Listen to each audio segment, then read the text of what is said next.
آج کل کے جو جدید علماء ہیں ان میں دیکھا ہوگا کہ سائنس کی تھوڑی نالج کی کمی ہے، آپ کے اندر وہ دونوں چیزیں جنم لیتی ہیں، دین کا تصور بھی ہے، سائنس کا بھی تصور آپ سمجھتے ہیں، اور تو آپ کو یہ جو پستی میں گر گئے ہیں ہمارا علم، جہاں تک مذہبی فکر کے لوگوں کی بات ہے، تو آپ کو اس کی کیا سبب کیا ہے اس کا، کہ کیوں ایسا ہوا ہے کہ اس ایک کا زمانہ سبب تھا؟ یہ ہمارا مدرسہ سسٹم ہے جی.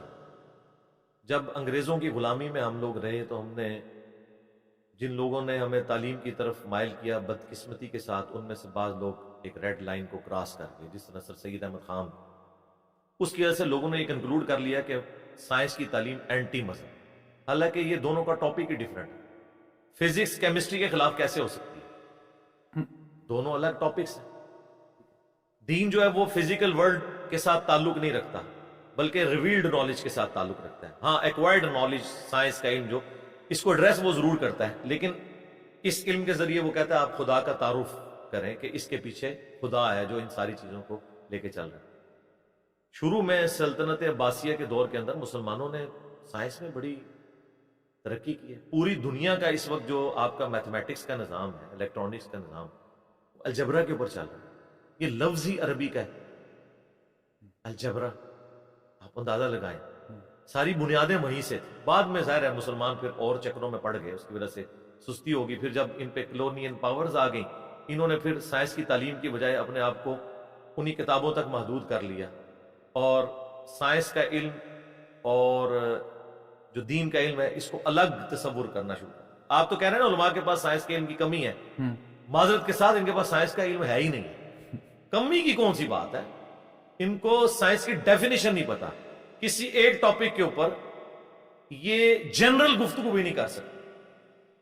اور میں اکثر کہتا ہوں کہ سائنسدانوں کا آپ حوصلہ دیکھیں، آپ ان کی تحقیق کو بیان کریں، وہ خوش ہوتے ہیں.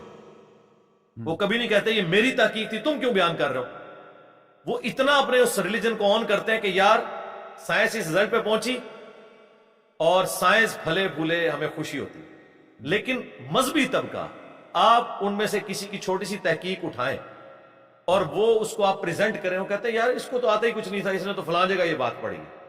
وہ اس طرف، یعنی یہ کیڑی سے بھی زیادہ معمولی ان کا دل ہوتا ہے. اس لیے میں نے تھنک آؤٹ آف باکس کیا. میں نے سارے علماء کو پڑھا، ساروں کے قرآن کے ترجمے پڑھے، ساروں کے اختلافی موضوعات پڑھے، پھر اوریجنل کتابوں کے ساتھ اسے میچ کیا، پھر ایک پبلک میں چیز سامنے رکھ دی کہ یہ دیکھیں اگر آپ کتابوں کو مانتے ہیں تو کتابوں کا دین یہ ہے، اور اگر آپ فرقوں کے دین کو لے کے چل رہے ہیں تو سب نے اپنی اپنی مرضی کی چیزیں لی ہوئی ہیں اور اس کے اوپر وہ اڑے. میں نے اپنی یونیورسٹی میں یہ چیز آبزرو کی ہے.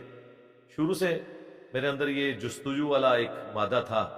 جو ٹیچر بھی کسی ایسے پیریڈ میں آتا تھا جس میں بیٹھا ہوتا تھا تو وہ ٹیچر کی کانپیں ٹانگ رہی ہوتی تھی کہ یہ بڑا خطرناک ہے.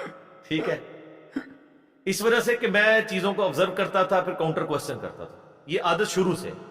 اسی چیز کو میں نے جب دین پہ اپلائی کیا تو میں ایک آپٹیمل سولوشن تک الحمدللہ ہر معاملے میں پہنچتا ہوں.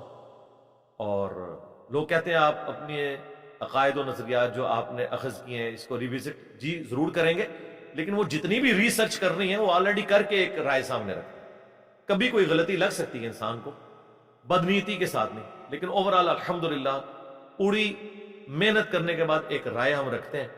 اور اس کے پیچھے وہی دنیاوی تعلیم بھی ہے کہ جس نے ہمیں ایک تھنک آؤٹ آف باکس کرنے کا جذبہ پیدا کیا. مدارس سسٹم کی آؤٹ پٹ کبھی بھی مولانا مودودی، ڈاکٹر اقبال، ڈاکٹر اسرار، ڈاکٹر ذاکر نائک، احمد دیدات کبھی بھی نہیں ہوں گے، کیونکہ اس سسٹم کے اندر آپ کی صلاحیتوں کو زنگ لگ جاتا ہے جب آپ کو ایک خاص سوچ کے اندر محدود کر دیتے ہیں اور بس اسی سلیبس کے ساتھ لے کے چلتے ہیں. اس میں بھی سلیکٹیو چیزیں، یہ نہیں ہے کہ یہ کتاب حدیث کی مکمل پڑھائیں گے، نہیں، سلیکٹیو، ورنہ تو سارے ایک ہی پیج پہ نہ آ جائیں.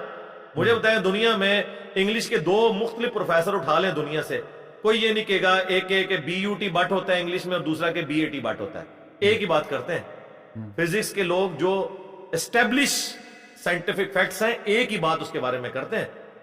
اگر گریویٹیشنل فورس کی بات ہوگی تو سارے نیوٹنز لا آف گریویٹیشن ایک طریقے سے بیان کریں گے، لیکن سرکار قرآن کے پہلے صفحے پہ لکھا ہے ایاک نعبد و ایاک نستعین. آپ اس کی انٹرپریٹیشن دیکھیں، بالکل واضح لکھا ہے کہ دعا اللہ سے مانگنی ہے.